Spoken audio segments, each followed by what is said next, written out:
Hey, everybody, it's time for Aaron and Derrick growing in real time. Once again, I am Derrick Day, and he is, I am Aaron Tomlinson. yes, you are. And before we get too far down the road, what do you have in the glass, my brother? So I picked up this bottle of Chardonnay called Toasted Head, I love the name. but I like the label. It's the only reason I got it. But yeah, it's pretty good. I wouldn't say it's one of my favorites. I might keep the bottle and not buy it again, but it's not bad. Not bad. If it tastes good, and that's the other thing too. I think that a lot of times we get too caught up in all of the nuances of wine, and we try to be junior sommeliers and all of that. And I think that if the wine tastes good, drink it. You Yeah, know, unless it's Boone's Farm or Mad Dog, don't Mad drink Dog. that shit no matter what. Yeah, Boone's Farm was our go-to back in the day. Boone's Farm. Yeah. Yeah, that and Seagram's wine coolers when they were Oh man, actually wine Seagram's. coolers. Oh They were- man, or no, not Seagram's, Bartles and James. Bartles and James. Now, Bartles and James, to their credit, they used real wine at Yeah. first. That's what I meant. And Yeah. then do you remember Matilda Bay? Yep, I remember Matilda Bay. Yep. We drank a lot of Matilda Bay back in the day. What do you got? I have 1792 bourbon, small batch bourbon. Friend of mine bought this for me. Layman, thank you. He brought me this the Labor Day weekend, and I had one glass of it. But then I went back and I bought a bottle, and I was like, "Holy crap!"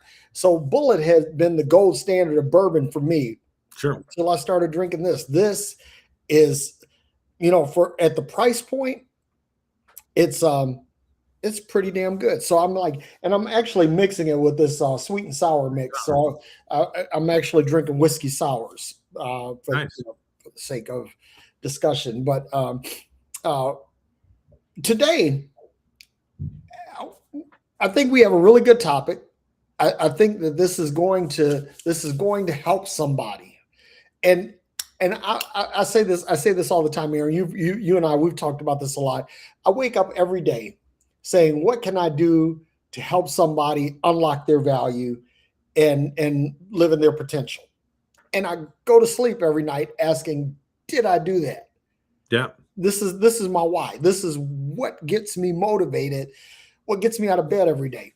Right. And so when I think about this, like I'm thinking about use versus abuse. Mm-hmm.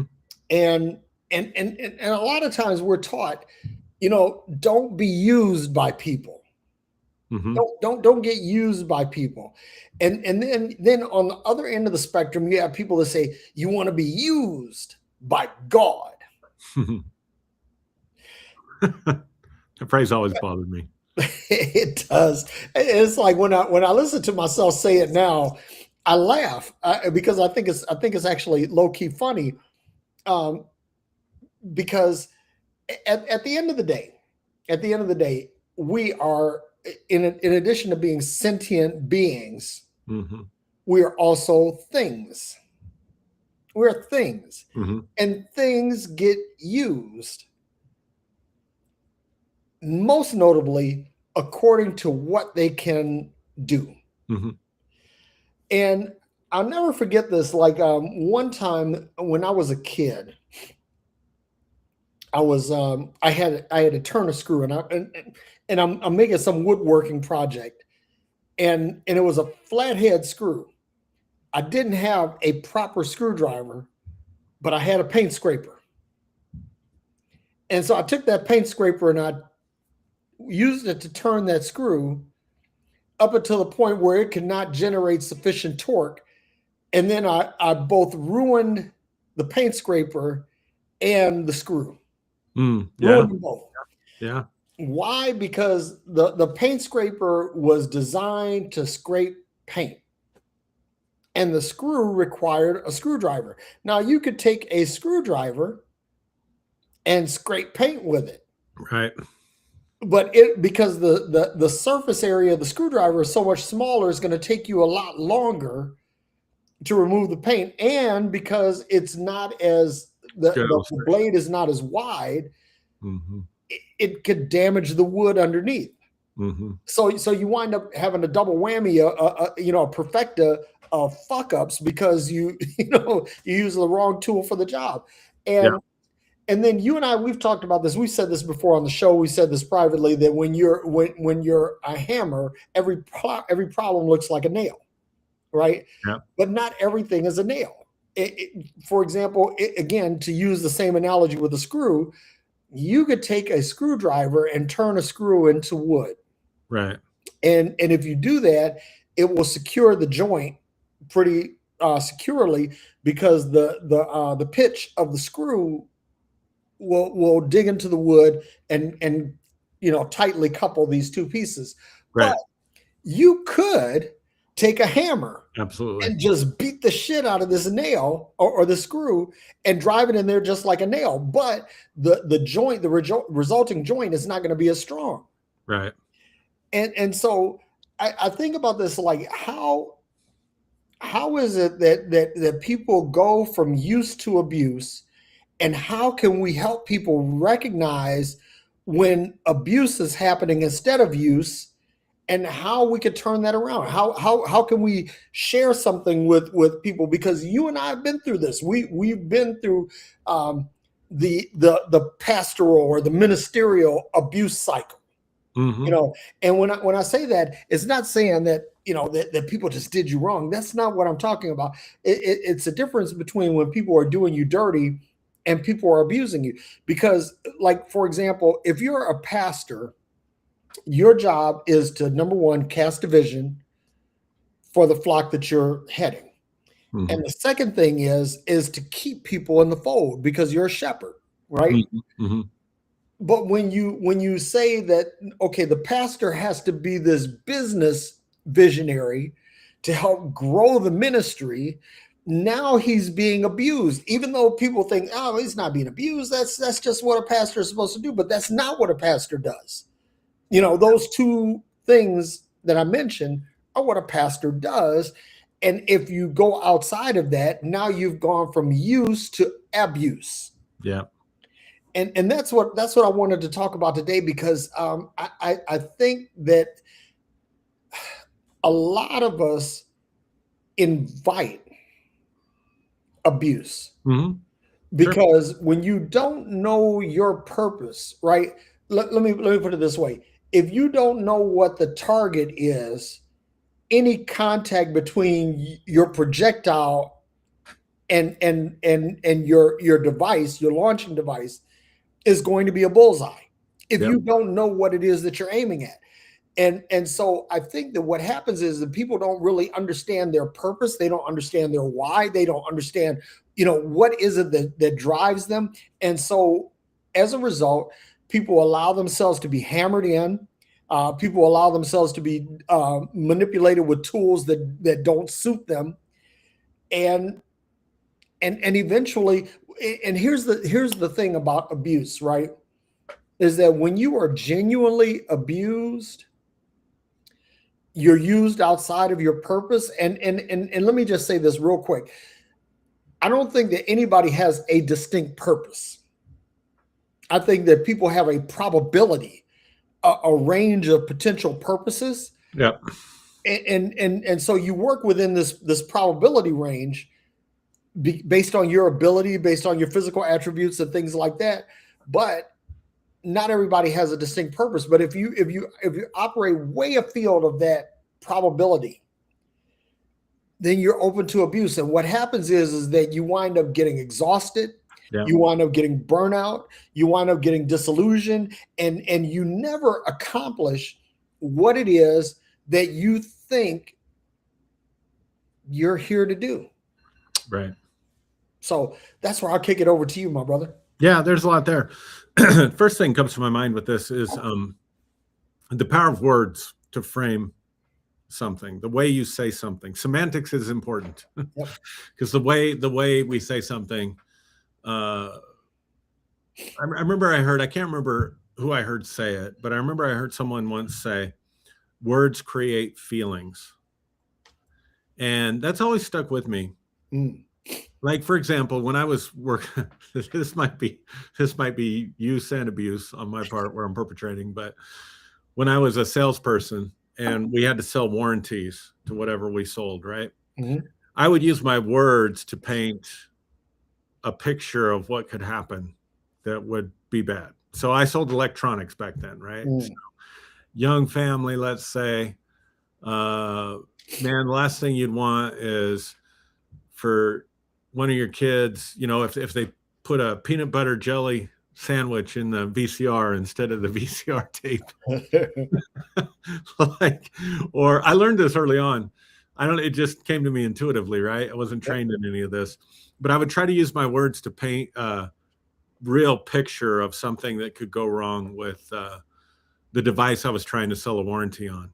So instead of saying, you want a warranty on this, if anything goes wrong with it, if it gets broken, because back then they would cover it even if it got broken. You had replacement guarantees, right? If it gets broken, you just bring it back to us. I didn't do that. I was like creating stories. You get a crack, something they could see. So what we don't realize, the power of our language, is that when we are speaking, people have to process what we're saying, and they'll process what we're saying in images and in feelings, right? Mm-hmm. And we don't know what those things are. We don't know how that's going to come across for some people, but we do know there are certain emotionally loaded words, right? So I'll give you an example. What's the difference between manipulation and influence? I think influence tends to inform. Okay. But manipulation tends to control. Okay. Right. So here's the question. When I'm painting this picture of, pushing the peanut butter and jelly sandwich into the VCR, or, I can't remember some of the other ones that I used to use. That's the one I stick in my head. Am I manipulating or am I influencing them to buy? I think that's manipulation. Yeah. Here's my point, though. Here's the point I'm trying to make. It's subjective. To a certain degree, it's subjective based on how you feel about it. Yep. Because we all know that sales is based on a certain level of manipulation. For example, you go to a drive-through at McDonald's, and early on, I don't know if they still do this because I haven't eaten fast food in a long time, but they used to say, like, they'd have on the board, let's say a Big Mac combo, and let's say back in the day, back in our day, it was $3 or whatever it was, right? Like, and then they'd ask you, do you want that medium or large? And what they didn't tell you was that small was actually an option, and the $3.29 or $3.39, whatever you were seeing, was the price for the small. So they would present you with a choice, so you feel like you're making a choice, but they're directing you to actually buy up. So is that sales influence or is that manipulation?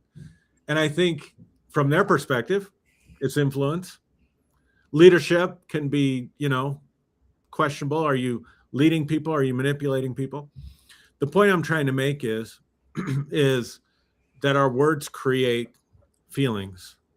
So if somebody says to you, you have a manipulative personality because you can get people to do what you want them to do, or they say you're an influencer because you can lead, which essentially is getting people to do what you want them to do. Right? And that there's a thin line between that, man. It's all about intention, right? Like, I mean, there's a lot in there, but it's the same behaviors, basically, is what I'm trying to get across. It can be the same experience, but the words that we use, the semantics that we use, will frame it up for people. Whether I want to follow a leader, I want a good, strong leader, versus I want a good, strong manipulator in my life, but yet both are getting you to do what they want you to do. You see what I'm saying? And I always cringed, like, I'm sure, back early on when I was in ministry, God, we want to be used by God, or praying, Holy Spirit, use us, and all that kind of stuff. And then as I began to get a little older, even still in ministry, I was like, I don't really like that type of language, because we tend to think if someone's using you, that's never a positive thing. Never. Right. You know what I mean? The way we use it, with the way we use the term. However, there is value to recognizing the value that someone else brings into your own personal life. That's central to relationships, right? Yeah. So I know that if I have a struggle, a situation in my life, you're someone I want to get your input. Yeah. I want to get your thoughts. Likewise. I want to get your advice, right? I can't say that of everybody in my life, Nope. but I definitely, I had to think about my relationships in terms of where's the value in the relationship, both for that person and for me. Mhm. So there are some people that I will never take advice from, but they're fun to watch a football game with. Yeah. Right. So what's the need that's being met? I want to have some socialization. I want to have some fun. I want to enjoy watching whatever game I'm watching. Maybe with someone that shares, like I had a buddy that every year we would bet on the Broncos Raiders game. That was back before the Raiders were the dumpster fire of the NFL. Yeah. That was back actually when Denver was the dumpster fire of the NFL. So there was an element of fun there, right? But I wouldn't go to that person and ask for their advice about finances because they didn't know anything about it. I wouldn't ask them for advice about parenting or, any of the what I would consider to be the major issues in life. So from a certain perspective, someone could say, well, I'm using them for fun. Mhm. Or I'm using you, Derrick, because I know you've got a lot of wisdom, a lot of years, a lot of experience. You've got a broad range of knowledge on different topics. You're a critical thinker, right? So I want advice from you, but I don't feel like when I'm calling you up that I'm using you for advice. Right. You see what I'm saying? So the language, I think, is important. So that's my first thought as we talked about this, because here's the thing. If we change it somehow to where it's mutually valuable relationships. So I want to add value to the life of everyone that I touch, everyone that's in my life. I want to bring value. I want to bring something to the table. Right. By the same token, I want to build mutually beneficial relationships, because if I don't, and this is where I think the using gets in, where if it's not mutually beneficial, Mm-hmm. then we're getting really close to that line between, let's say, Use and abuse. and abuse. Mm-hmm. Because I'm not bringing anything to the table. I mean, you kind of went through this a little bit when your mom passed, and you posted this on Facebook, so I don't feel like I'm violating. I mean, you did some reels on it and stuff, but I thought it was important. I thought it was important you spoke about it, that there were certain people that you were there for them in their darkest times and in their darkest hours, and here you are going through your dark time and your dark hour, and your phone isn't ringing, your inbox isn't blowing up, right? And so that's looking at this balance of, are these relationships mutually beneficial, or have I been putting out more than what I've been getting back? And don't get me wrong, I'm not saying that it should always be 50-50 or it's transactional. Well, I did for you, so now you do for me. I'm not talking about that. Yeah. But I think, and then to your other point, and then I'll just kick it back to you. At the end of the day, there are manipulators out there. There are users out there. There are abusers out there. There are psychopaths out there. Sometimes we get used and the person doesn't have any malicious intent towards us at all. They're just super needy. Right? Yeah.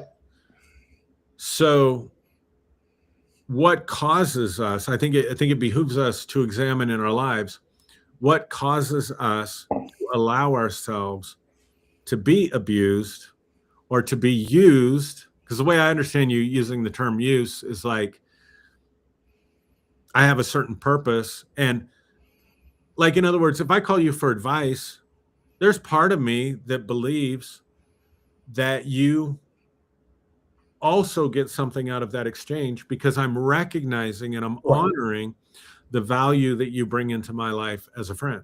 Yep. So even if it's just me crying on your shoulder, so to speak, Yeah. and you counseling me through a situation, it's still mutually beneficial because I'm approaching you in a place where I'm showing you honor rather than just take. Right. And you know, like I like to think of it like in terms of a symbiotic Yeah. situation, right? Or maybe not symbiotic, because involves the host parasite paradigm. Um, Synergistic. That's the word that I'm looking for. So if you look at this like in terms of a car engine, right? You have the crankshaft that turns, right? The crankshaft turns, but then on the connecting rods on the crankshaft, you have connecting rods and pistons. And so the crankshaft is turning, but it's pushing the piston up and down Mm-hmm. in the cylinder, right?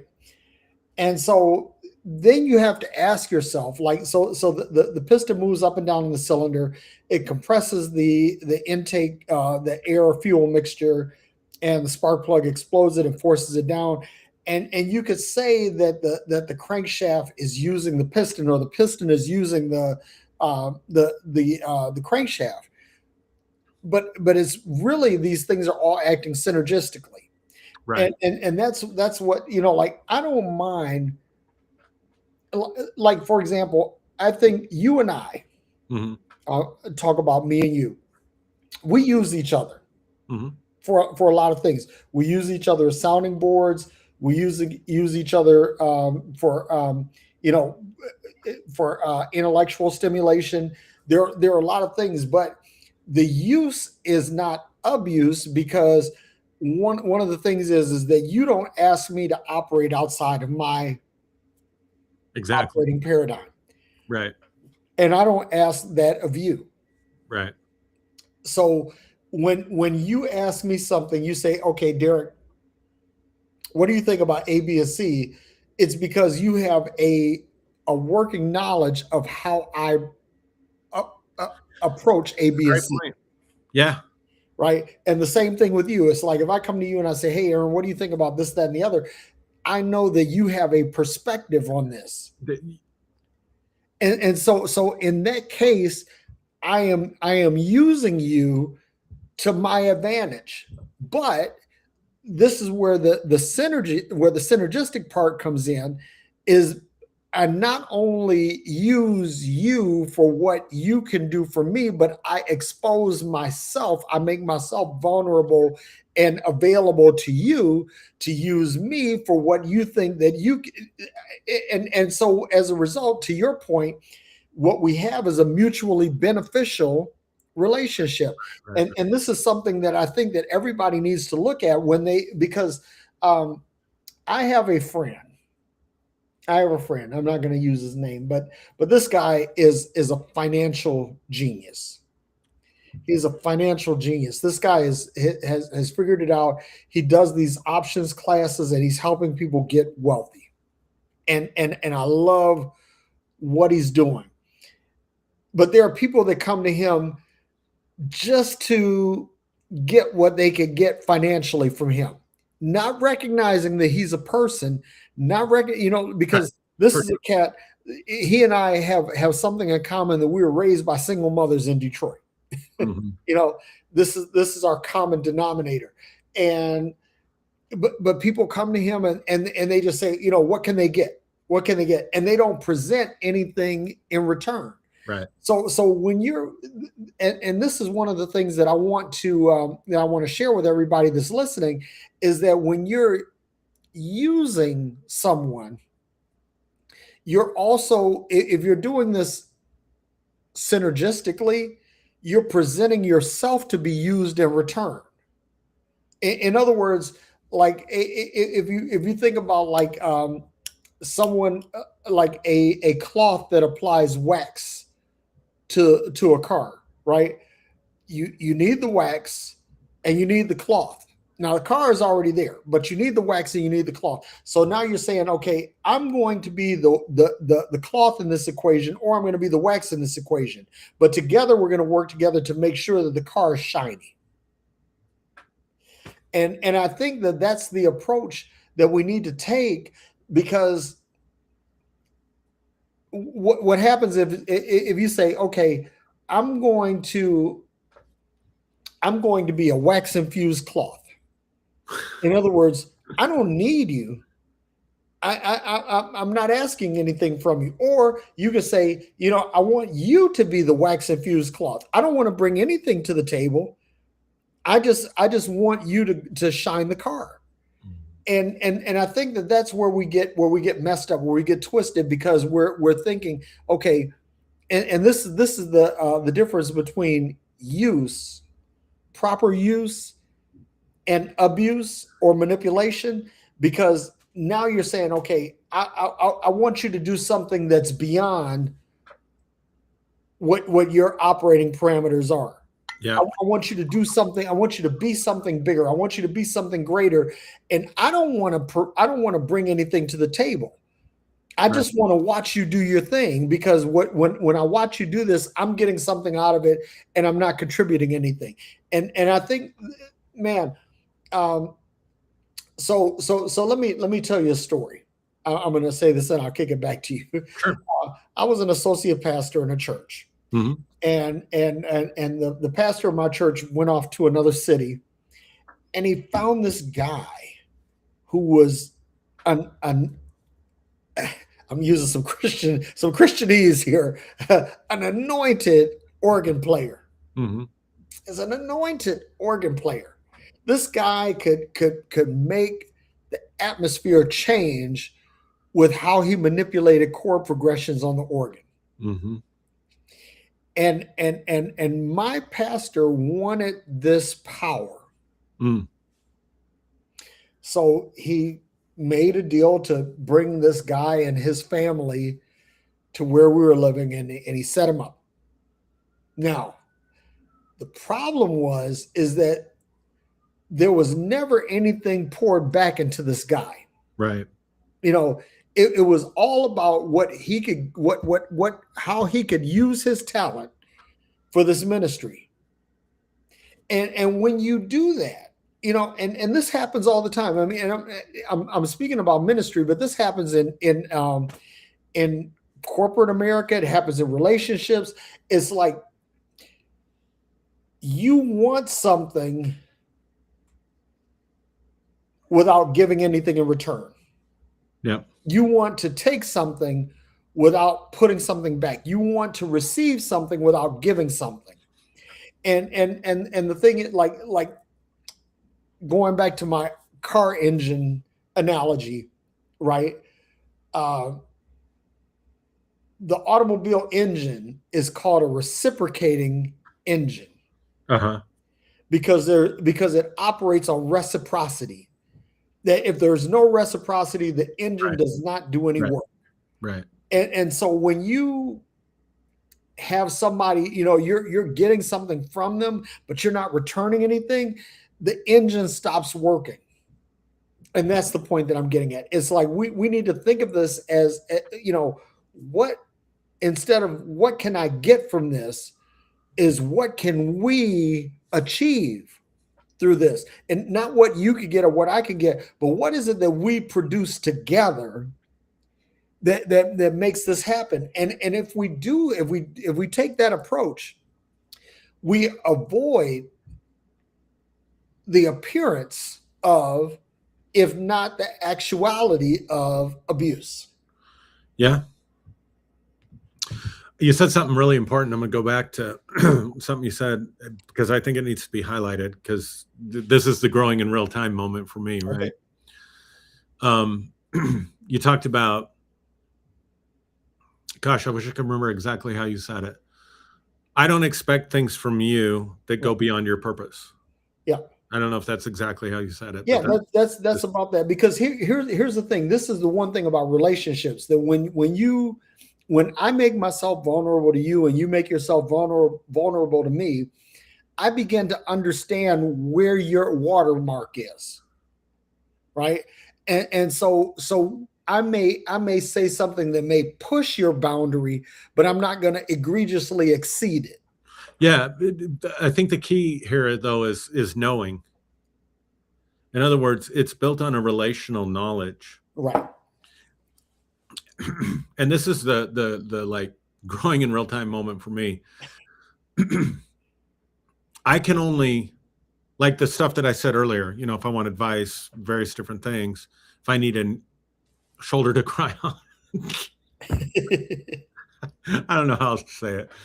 I need someone that'll listen to my complaining, whatever, listen to my problems. But let me interrupt for just a second, Sure. because this is the one thing that I'll say about you, Aaron, and I'll say this to everybody. I'll say this publicly: is that you need people that know you, KNOW, and they also you need people who know you. They'll be like, "No, dude, stop, no," and you're that guy in my life, right?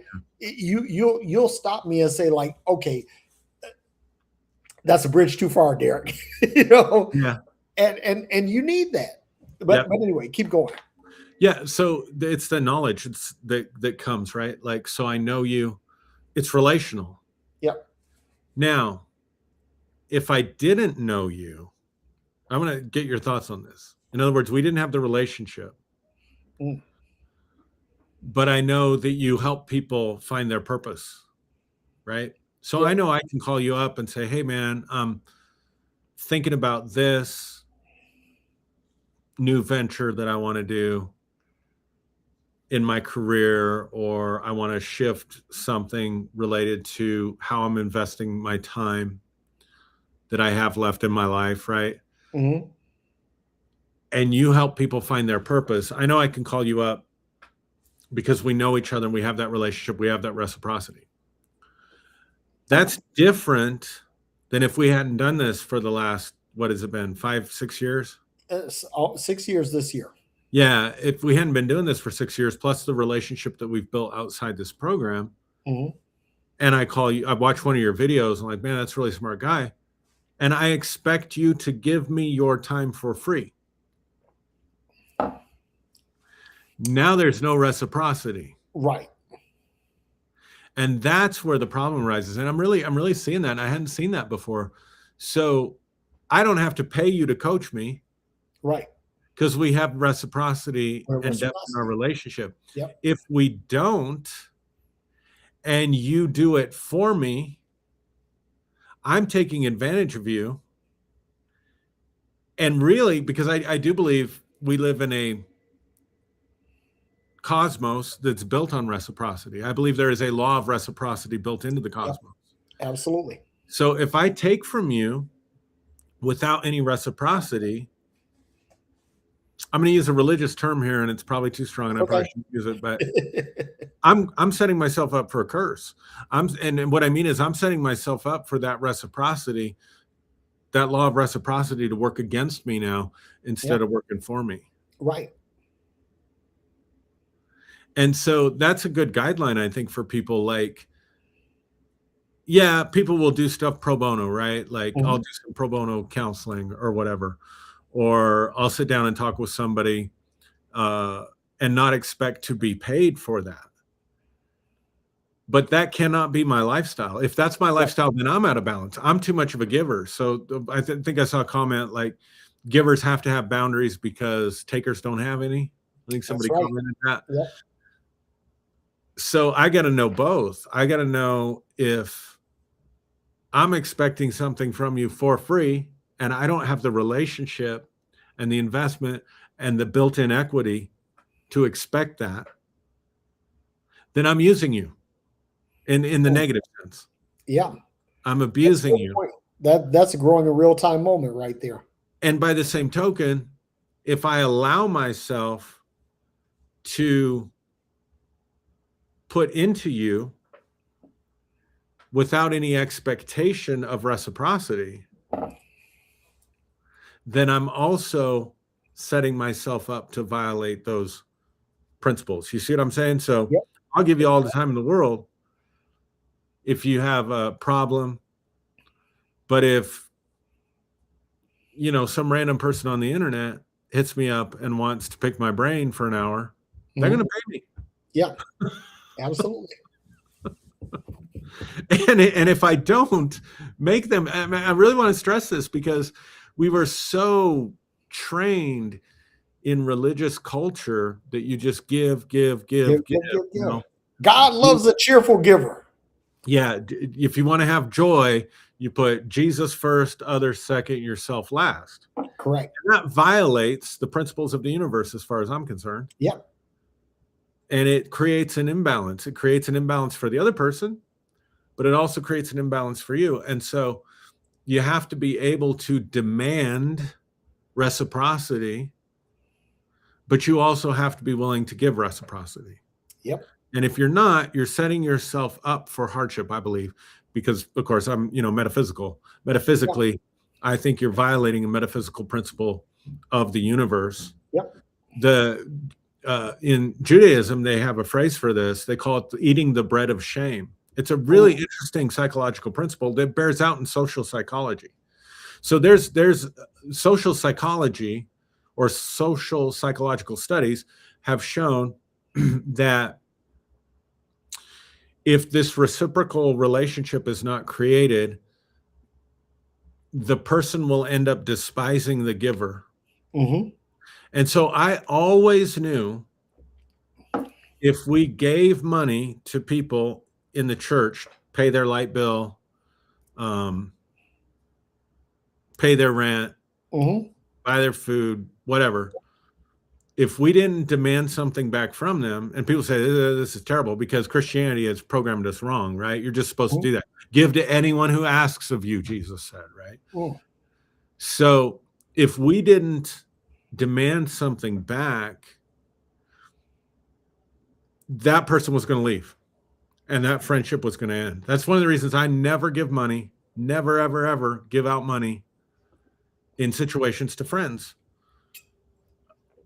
Because every time in my experience, that has ended the relationship because they end up eating the bread of shame. So what the Jews say, the bread of shame, social psychology has proven, and I'm not saying I never give money to friends, but you understand what I'm saying?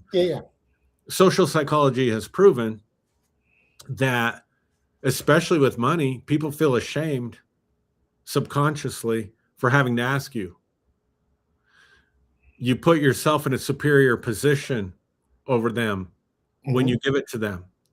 And subconsciously, they're eating the bread of shame, so they will despise you and they will start to avoid you. And I got to tell you, Derrick, every single time, I'm just thinking back in my mind right now, every single time we bent over backwards to help someone, or we gave someone money when they were in a difficult situation, I don't have any of those friends anymore.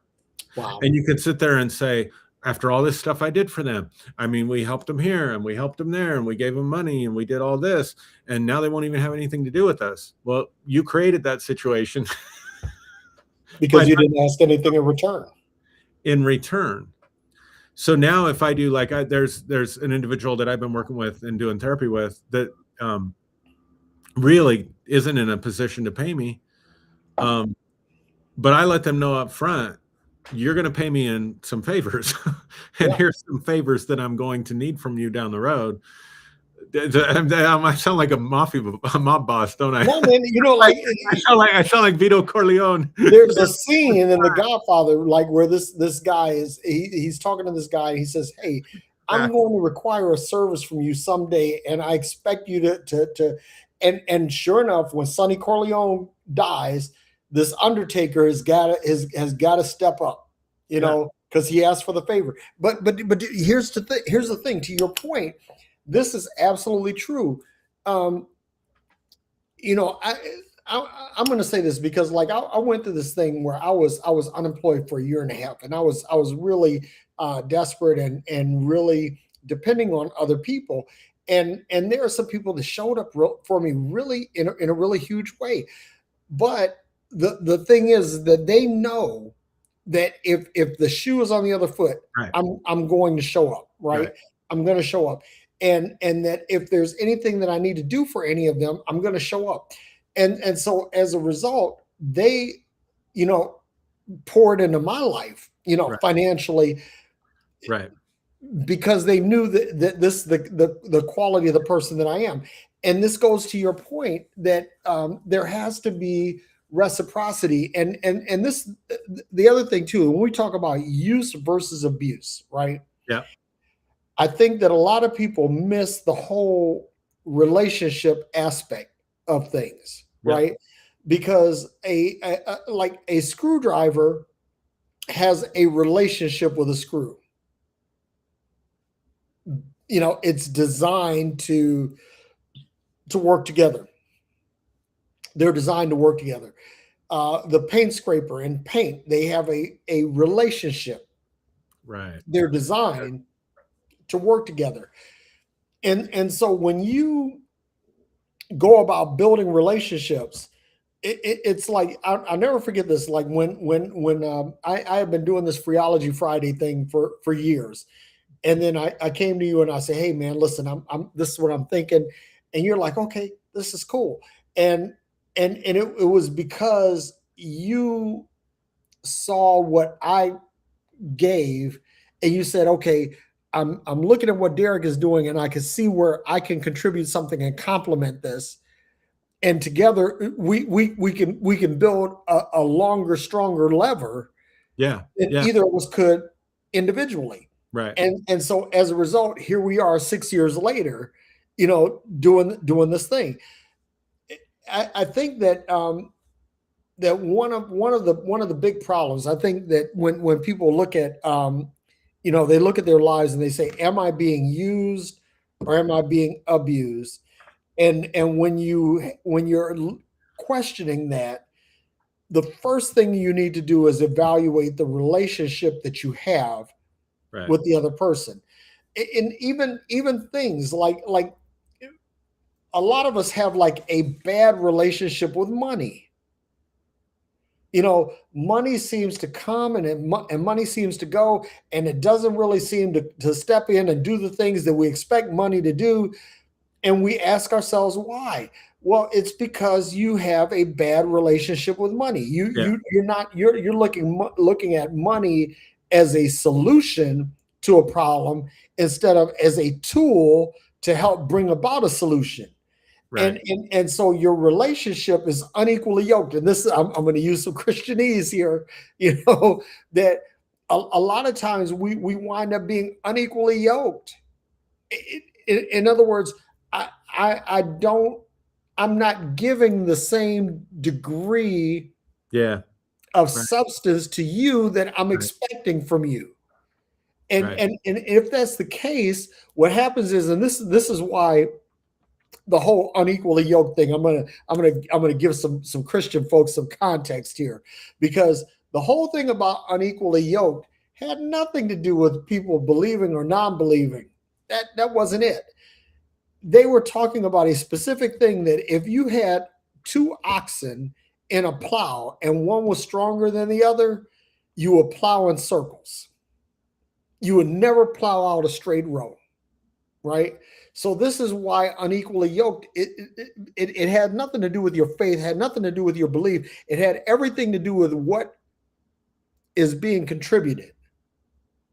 And if two people have committed to contributing equally or contributing synergistically or symbiotically, then you're going to plow forward.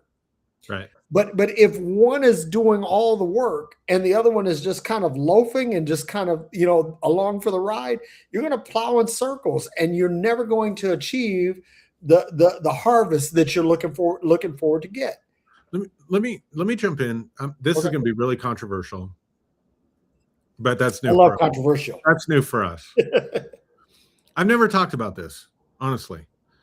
One of the things that's troubled me. So, I've talked a lot about how deconstruction was really hard for me because of all the experiences that I've had. And I've talked Yep. about healing, signs and wonders, all that stuff. But we were not short on financial miracles in our church at all. Not at all.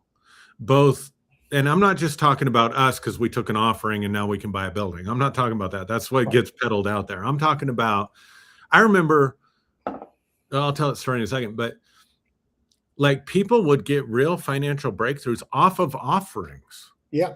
So I think once a year, we would do what was called a breakthrough offering. And we would say, what is it that you want to break through for in this year? And pray about it, see what kind of seed you want to sow. And then we're going to pray for that breakthrough. We're going to agree with you. You know the setup, right? Yep. Here's the difference. And they would get it, Derrick. They would get it. I've seen it too. But here's the difference between like me and the televangelist. We were actually doing the stuff. Yeah. So I don't remember if it was Benny Hinn or Kenneth Copeland, or it's probably an industry standard where, put your prayer card in and put an offering in, and then we're going to pray over the card, right? Yep. And 2020 did an expose on one of these guys. Maybe it was Bob Tilton. I can't remember because it goes back so far, where they were just opening it up, throwing the prayer card out. It was Robert Tilton. Running the money. And so people say, well, I gave and gave and gave, but I never got anything back. It's because there was no reciprocity coming from the people that you were giving to, right, in the first place. Whereas in our case, like, again, this is kind of a growing in real time, and I'm not advocating for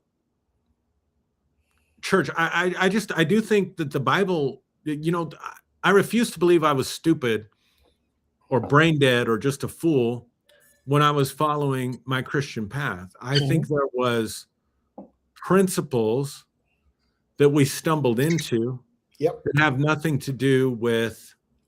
They had nothing to do with religion. Christian message. It's just the way the system works. And by system, I mean it's just the way the cosmos works. Just the way reality works. Yep. And so I was constantly sowing in both with my time and my presence. Time, talent, and treasure. And also spiritually praying, speaking life over people. Think what you want about that. I believe it was generating an energy, however people want to understand that, however they need to understand that. Absolutely. And so when they gave into our ministry, they became partners in the real sense of the energy exchange that was taking place. Right. So there was a synergy between you and the partners. And so one of the things that's troubled me, like with deconstruction, like all this, people would post, I gave all this money, nothing happened. I tithed for, whatever, nothing happened. And I would sit back and I'd keep my mouth shut, but I would have this cognitive dissonance because I'd be like, man, that wasn't our testimony at all. Like we had as many financial miracles showing up, not just for us. And I want to be really clear, but for other people in our sphere. Yep. Right. But it was because it was all built on relationship. It was all built on a genuine reciprocity that was happening. I remember this funny story. I went to minister at a Signs and Wonders conference at a church, fairly large church, somewhere in the States. I don't want to say who or where. Okay. And the pastor had asked me to talk about healing. And every time I would pray about the service, I was like, they don't need me to talk about healing. They need me to talk about finances. Yeah. So I went to the pastor and I said, I really feel like you need me to talk about finances. Would that be okay? And he said, well, that's the biggest problem in our church right now. That's the biggest need we have going on. We have this financial strain. People aren't giving, et cetera, and so on. And so I said, well, if you give me permission to do that, I would like to do that. Oh, dear Lord. So I stand there. Now, what I didn't know was that the week before I got there, the associate pastor stood up and just slammed the whole sow a seed offering, like that's all bullshit. That's not Christ, all that stuff. And there were specific phrases that he had said. Now, I didn't know this. Yeah. I stand up that Sunday and I say, I know there's people out there that say blah, blah, blah, blah, blah, blah, blah. And I was quoting the guy. Right. I mean, you didn't know that. I did not know this at all. Well, I wouldn't have done it. I would not. that was a word of I'm knowledge.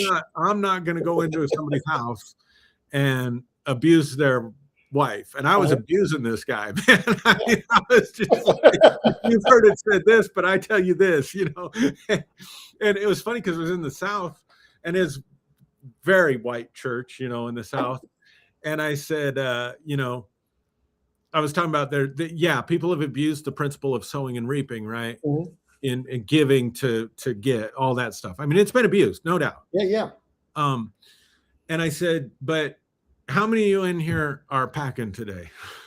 And so I used the whole, you know, guns don't kill people, people kill people principle against.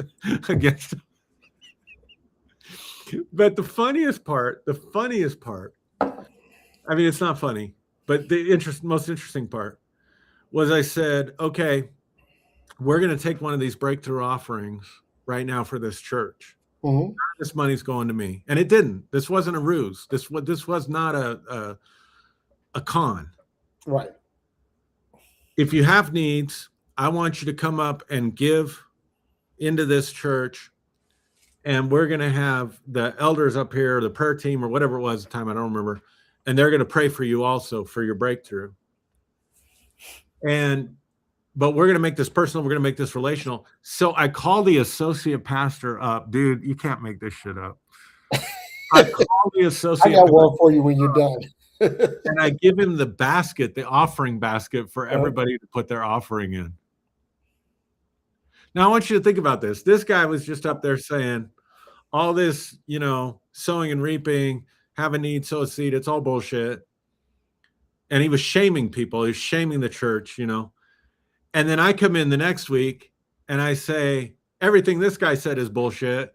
And we're going to press into these principles and we're going to take an offering. And, oh, hey, you come here and hold the offering bucket while people give it to you. Made him do it. I made him do it. He held the bucket. He held the offering basket while people gave. Oh, God, I abused that guy without knowing it. But here's the thing. No, you didn't abuse. You didn't abuse him. You used him properly. But keep going. Man, here's the thing. The pastor told me the following Sunday they did a testimony time. Did anybody get a financial breakthrough, an answer to their prayer, you know, off the offering? Mm-hmm. And he said they took the entire service, Derrick. Now, keep in mind, it was a larger church, so they had a lot of people. So I'm not implying that everybody that gave God something. They used the entire service of people giving testimonies, and they were miraculous testimony. I was blown away. And they had to stop the testimony time because they ran out of time in the service. And there were still people lined up to testify. Mm-hmm. And the following week, that associate pastor quit. You know what? I got to tell you, I have a very similar story. I was in Alabama and preaching a revival, and so, you know, the Holy Spirit, you know, consciousness told me to tell the people, don't put any money in the offering basket. Be led by the Spirit and go to the person who has a need and fill their need. I love that. And so people are going around the church and they're just writing checks to people. You know, there was this one family, they had a child who had to have some major surgery, right? And they needed $10,000 to pay their deductible or what the insurance didn't cover. Wow. And this elderly couple, they went over and they wrote this couple a check for exactly $10,000. The people were going around, they were writing checks to each other. Love it. And the pastor got pissed off with me. After at the end of the you know, we go back into the into the office, and he said, Brother Derrick, you can't be going around telling everybody to just give to each other, because then what is God gonna get? And I'm like, wait a minute. The God of the church, which was him. God is getting his glory right now because people are getting their needs met. And it was like, you know, I was supposed to be like the closer for this revival. And on the last day of the revival, they said, "Hey, listen, we're gonna have brother so and so come up and preach the closing," because I had but hang on, this is the funny thing. After I left, they used to stream their services, right? And so they would have testimony every fourth Sunday. And so people were coming up and talking about how Brother Dave was saying, give to the person, let the Spirit of God lead you to the person that needed this. And everybody was, and I know this guy was just really beside himself, because I'm like, listen, look at the sanctuary. You have a 3,000 seat sanctuary. You don't need this money, but there are people in here that they need it. Now, let me say this, right? I love it. This is the thing about use and abuse, right? Linda Thompson. I don't know if you're connected with her or not, but No. but Linda is she's an author and an editor, and Okay. so Henry Harris, she edits Henry's books. Okay. But she told me something one time that lasted with me forever, and she said that you can't drive a 10-ton bridge of correction over a 5-ton. I mean, you can't drive a 10-ton load of correction over a 5-ton bridge of relationship. Yeah. And that Aaron, when I was in ministry, oh my God, that resonated with me, and it resonates with me to this day. That there are people out here that they're trying to get something from someone that they have not built a relationship for. They haven't built the infrastructure. It's like, in order for trucks to go across country, you have to build an infrastructure that permits the trucks to travel. If you haven't built that infrastructure, the trucks cannot pass, and the cargo that needs to go from a source to a destination doesn't happen. And so when we talk about being used versus abused, it's like a truck that's going over a road that is designed to traverse to get from one destination, or from one origin to a destination. That infrastructure exists that allows that truck to get there. Yeah. And so what happens is that we get abused when the infrastructure doesn't exist to move something from a source to a destination. Yeah. And this happens all the time. And so again, to go back to something that you said, like that like talking about you and I, we have a relationship. Right. We have built a relationship over the years that says that we have the freedom to say things to each other. And so if I'm so everybody that's listening, let me just tell y'all something, right? Because when I went through my 3-year atheist period, this brother that's sitting beside me didn't allow me to stay there. You didn't. My wife Maya, she didn't. My sister Sandy, she didn't. My friend Jube, he didn't. You guys did not allow, because you were like, okay, you don't have to believe in the biblical God, Derrick, but you gotta accept that there's something greater than you. And you didn't allow me to wallow in my atheistic, paradigm. Mm-hmm. You were like, okay, I have enough relationship infrastructure with you that I could build this bridge and safely allow you to cross it.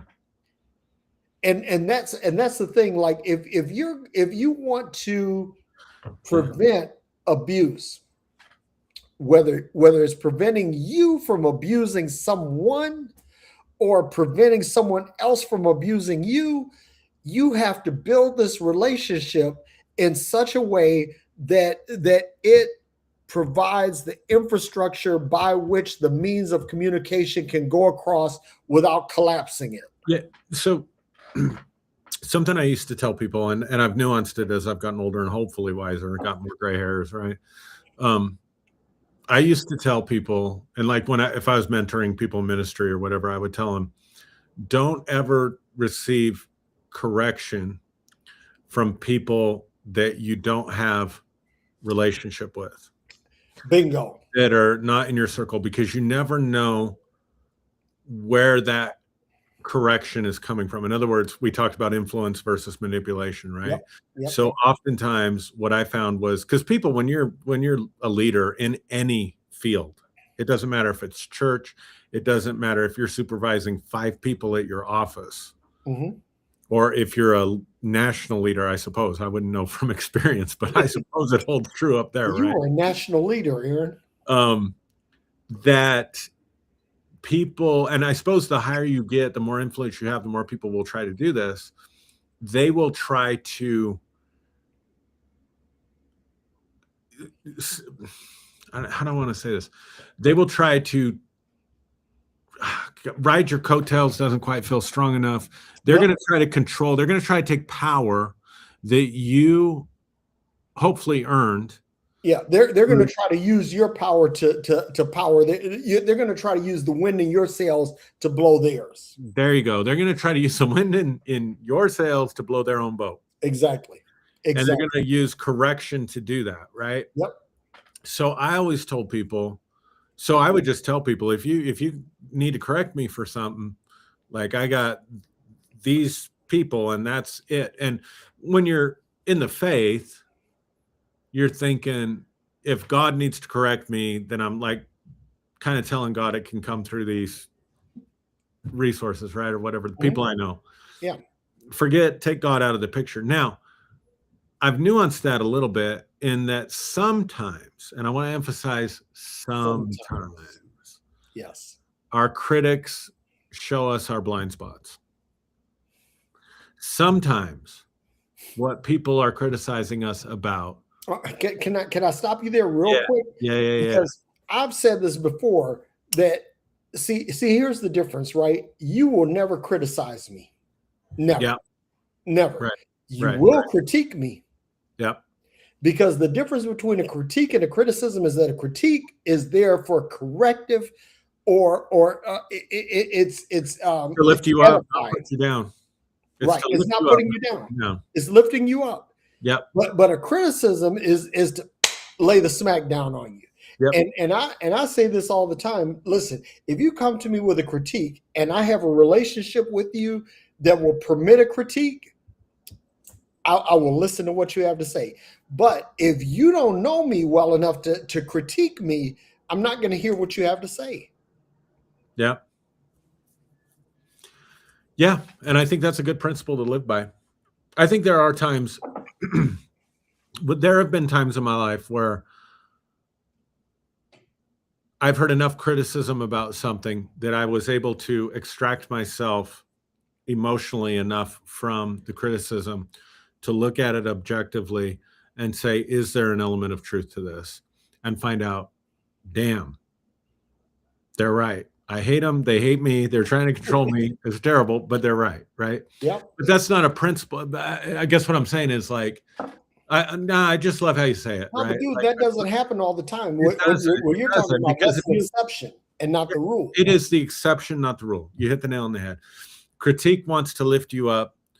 Criticism wants to put you down. Yep. Critique wants to give to you in order to expand you. Preach, man. Criticism wants to take from you in order to shrink you and confine you and limit you. God, that needs to be in a book somewhere. Yeah, that was pretty good. But I think so. But again, right? That's reciprocity, right? Like, yeah. Good stuff, man. We got into a lot of. Yeah. I really got insight that really helped me, and I hope I didn't, lose half the audience and derail people with the whole giving and receiving, because I know that's such a triggering thing for people, because I feel for people that you know, it just disgusts me that, ooh, no, I can't share that, but You can. no, not really. I'll tell you. I'll tell you offline. But I had an experience with a national ministry, and they knew what they were doing. They were deliberately manipulating people out of money, and I was completely shocked when I found that out because I didn't know people operated like that. I did because I don't, and I just didn't know that people operated like that. But it really helped me today to understand this law of reciprocity that goes on. And so, like the church where I took the offering and they had all the testimonies, it wasn't because anything I did. That church was the real deal, man. I mean, they were serving the people. They were building community. They were offering a non-judgmental gospel. They were providing quality counseling services for the community and for their members. There was genuine love there. There was real stuff, real healthy community. Even if you just looked at it as a social scientist or a sociologist, like this is a healthy community. Like they're helping one another, they're serving one another. And that created an energy out of which that energy exchange of their money into that energy created a mutual benefit. Yep. And I've never seen that before. Like it wasn't just this magic thing, or like, you know, I gave and gave and gave and gave and gave and nothing ever happened. And I'm like sitting here thinking that was never our testimony. But I can see now that there was this mutual energy exchange and benefit that was consistently being built in the relationships that we were building in our local church and with the other organizations that we were working with. Like we had a principle of we never gave money to an mission organization that we hadn't personally verified was legitimate. So if we took an offering, there was a church took an offering for an orphanage in Mexico, the money never made it to Mexico. I mean, how many times does that happen? Right. There was a guy from Kenya that came through and he was taking pictures of other groups over there that had orphanages and that had, you know, were getting water to people and getting electricity to people. And look at these projects I'm doing. You come to the US, you get these, and he'd say, here's pictures of my projects that I'm doing. And then he would take the money and he was sending his daughters to Ivy League schools in the United States with that money. You're not going to get blessed off of that. Nope. You know what I'm saying? I mean, I feel like I'm sounding religious and I don't mean to be. Whereas if we took money to get water to places that didn't have water, that's where it went. If we took money to, we were involved in a ministry in India where the areas were so poor that they were selling their children into sex trades. Yeah. And we were buying these girls and boys and connecting them to adoptive resources. Now, I don't know if they got into good adoptive families or not, but it sure beats fucking sex trade. Sex trade, yeah, absolutely. And this is before QAnon or anybody else was talking about it, so spare me your fucking bullshit. So we were legit, you know what I mean? And so I do think there was a blessing that people were able to receive as a result of that. You know, and this is the one thing that I'll say that I've observed about you and your ministry when you were in Christian ministry, and this was very similar to what we were doing when we were in Christian ministry. I'll never forget. There was a time when we provided 5,000 backpacks for kids going back to school. I love that. I love that kind of stuff, man. Now, you know, my church was small. We were never more than 100 people. Yeah. Never more than 100 people. But we networked together and met with other people. And it was to the point where when big ministries in the Phoenix area were looking to do big things, we always had a seat at the table.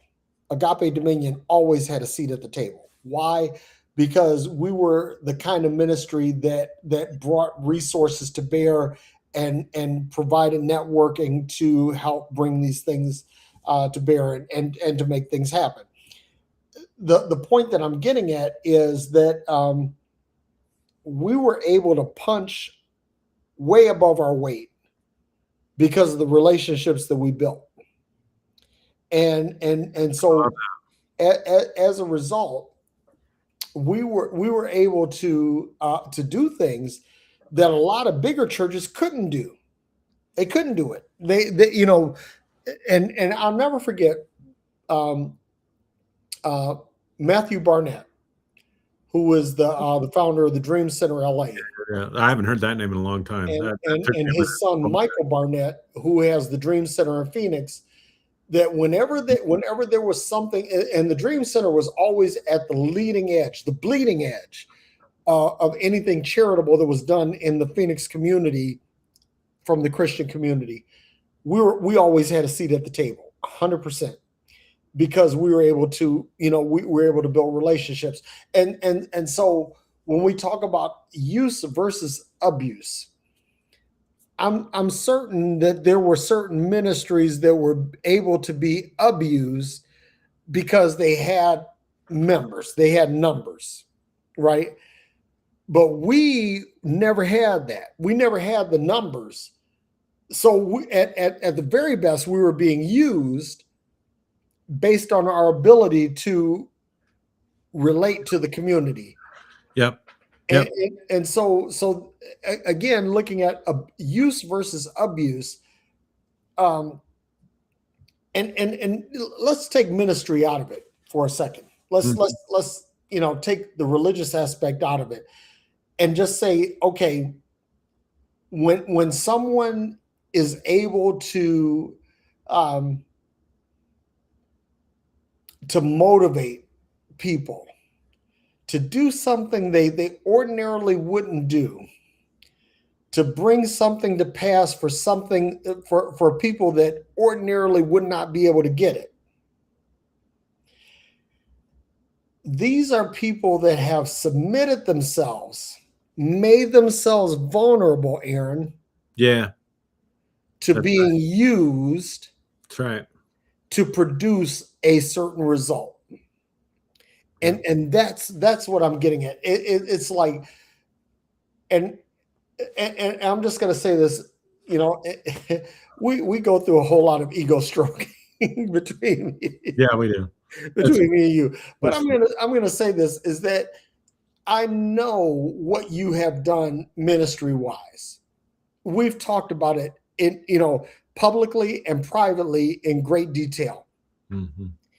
And the things that you were able to bring to bear is because of the relationships that you've built, and because you made yourself vulnerable to say, okay, these are the things that I'm making available of me and my ministry to bring to pass a result. And you've done it. You've done it. You have the you have the the talking points. You have the evidence. And so I say to everybody that's watching this today, make yourself vulnerable, make yourself available, but at the same time, demand accountability from those who you make yourself vulnerable and accountable to. You have to demand something from them. To your point, Aaron, there has to be reciprocity. Because if there is no reciprocity, there's no work being done and there's no energy being produced. Right. And that's where I'll stop. No, I love it. Love this discussion. I mean, it was really, really insightful. And I hope I didn't shit the bed, as they say. But not even.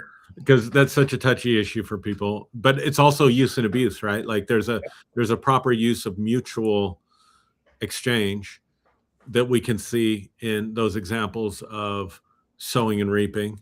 Yep. And there's abuses which are well documented. Yep. And it's important to know the difference And so if people don't take anything else away from this, what I'm going to take away, because this really has been great for me. If it wasn't good for anybody else out there, it was good for me. It's good for me too, man. I mean, this was a real growing in real time episode. It really was for me. And what I'm going to take away from it is the understanding of the value of reciprocity, and how if I put myself on the wrong side of reciprocity, either way, I give too much or I take too much. And I hate to use this term, I wish I could find a different one, but I'm going to use it anyway. I'm putting myself under a curse. Now I know that can mean a lot of different things to a lot of different people, but listen, I'm creating a problem for myself. No, that is a perfect analogy, right? Because people think about blessings and curses, and they think about it, and they get uber spiritual with that. But Right. but it's like a blessing is I do this and I see some positive result. Right. Exactly. A curse is I do this and I see a negative return on my investment. Yeah. I like how you frame that. So And it's really simple. But I want, before we go, I want to give a shout out to Tommy. Tommy is connecting with us. Andrea, one day we need to have Andrea on as a guest. And Andrea is a legitimate witch. Love it. And she's she's amazing. She's chimed in on shows before.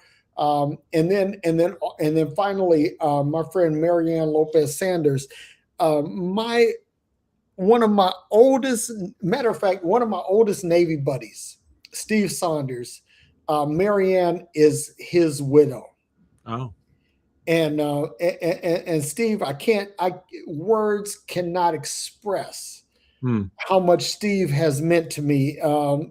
Steve introduced me to Blue Oyster Cult.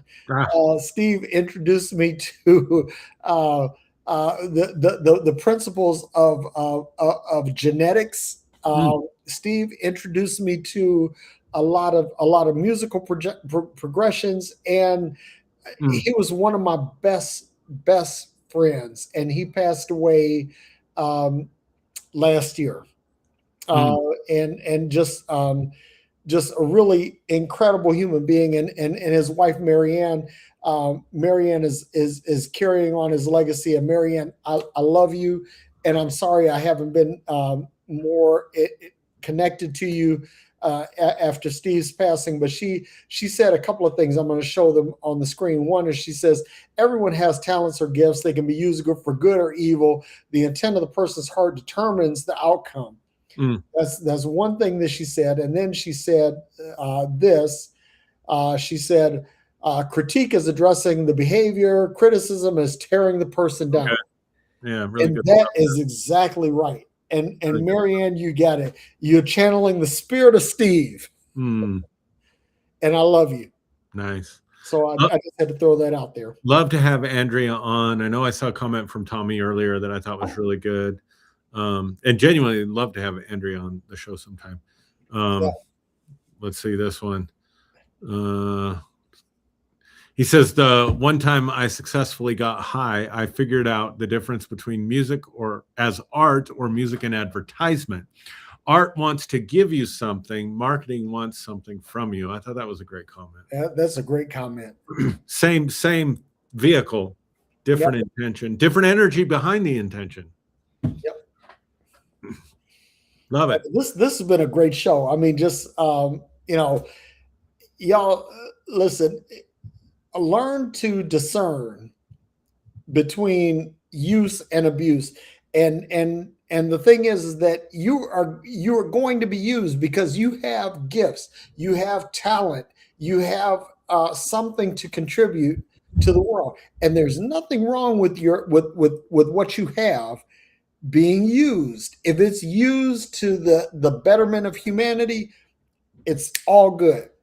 But if it is being abused to manipulate, control, or otherwise mistreat others, then it's not good. Yeah. And that's where I'm going to leave it. No, this is great, man. I mean, really, honestly. So thanks everybody for watching and commenting, and look forward to doing it again next week, Derrick. Me too, man. This is, I'm going to tell you, whenever we get together, it is like totally cathartic. I mean, it's like there's always a part of me that is healed and made whole from our conversations. And so, Aaron, thank you, brother. Yeah, likewise. Everybody, peace and hair grease. We'll see you next week.